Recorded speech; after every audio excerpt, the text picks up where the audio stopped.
in anthroposophy. The ability to perceive this world gained through exercises is called the power of imaginative perception. Imaginative not because one is dealing with figments of the imagination, but because the contents of the conscious mind are not thought shadows, but images. Sensory perception gives direct experience of being in a real world. And so does the inner activity of gaining imaginative knowledge. The world to which this perception relates is called the etheric world in anthroposophy. This is not the hypothetical ether of modern physics, but something truly perceived in the spirit. The name is used because it relates to earlier, instinctive ideas of this world. Compared to the clear perceptions now possible, these ideas no longer have validity, but we have to give names to things if we wish to refer to them. Within this ether world, it is possible to perceive an etheric bodily nature that exists in addition to the physical bodily nature of the human being. Our etheric bodily nature is something that in essence exists also in the plant world.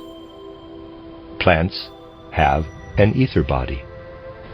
We can only understand the developing plant world if we see how in it earthly physical principles interact with etheric and cosmic principles. At the beginning of a human life on Earth, most clearly so during the embryonic period, the forces of the etheric body act as powers of configuration and growth. To rise to the living etheric nature of the human being in the way described here is something utterly different from the unscientific insistence on a, in quotes, vital force that was commonly used in the attempt to explain living bodies up to the middle of the 19th century. Here it is a matter of directly perceiving, in mind and spirit, an essential principle that exists in humans and all other life forms, just as the physical body does. To gain this perception, we do not continue the ordinary way of thinking in some vague fashion. Nor do we make up another world using our powers of fantasy. Instead, human perceptiveness is extended in a highly specific way, and this then also leads to experience of a wider world. The exercises that lead to higher perception may be taken further.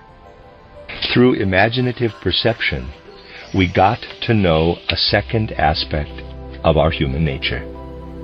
We, in anthroposophy, get to know a third aspect through inspiration. Parenthesis. These terms should not put the reader off. They have been taken from an instinctive way of seeing worlds of spirit that belongs to primitive times. Their meaning, in the present context, is exactly stated. Close parenthesis. The world to which we gain access through inspiration is called the astral world in anthroposophy. Speaking of an, in quotes, astral world, we progress to specific spirit entities who are revealed in those etheric influences. We speak of distinct spirit entities acting from the far distances of the universe, just as we speak of stars and constellations when we use the senses to look at the night sky. Hence the term astral world. In this astral world, human beings have the third aspect of their essential nature, the astral body. Human beings thus have their ether body in common with the plant world, and their astral body with the animal world. The essentially human element that raises humanity above the animal world is perceived and becomes known through a form of perceptive insight that is even higher than inspiration. This is called intuition in anthroposophy. In inspiration, a world of spiritual entities reveals itself. In intuition, the relationship of the perceptive human being to this world becomes a closer one. Something purely spiritual is brought to full conscious awareness. We thus enter into a life where we are human spirit, among other spiritual entities. In inspiration, the spiritual entities of the world reveal themselves. Through intuition, we live with those spirits. We thus come to recognize the fourth aspect of essential human nature, the I, capital, itself. The astral body and I are not tied to the physical body in the human organization the way the etheric body is. Inspiration and intuition show that astral body and I separate from physical and etheric body during sleep, and that complete interpenetration of the four aspects of human nature to create an integral human entity exists only in the waking state.